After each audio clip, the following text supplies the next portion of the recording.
La communication, ce sujet un petit peu sensible qui est pas toujours évident parce que ça veut dire arriver à se faire comprendre de l'autre et on se retrouve des fois dans des situations un peu rocambolesques parce qu'on aurait aimé que l'autre comprenne ce qu'on avait voulu dire, que l'autre comprenne ce qu'on a essayé de sous-entendre ou ce que nos silences voulaient dire, etc.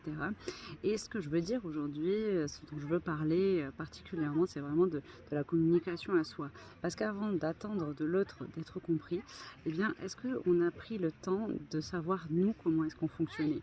Quels étaient nos besoins? Quelles étaient nos attentes? Pourquoi est-ce que cette situation nous a contrariés? Pourquoi est-ce qu'on aurait voulu que l'autre comprenne de cette manière, etc. Alors que nous-mêmes, on n'a pas réussi à l'exprimer.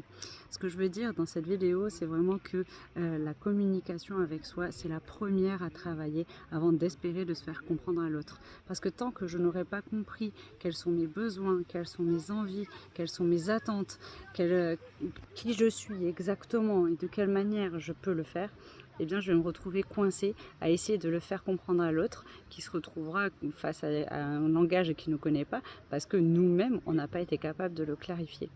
Donc c'est vraiment important de faire ce travail de retour à soi, de vraiment être attentif à ce qu'on attend de la vie, à ce qu'on attend véritablement de la relation à l'autre, à ce qu'on attend même quand on est tout seul de la relation à nous-mêmes.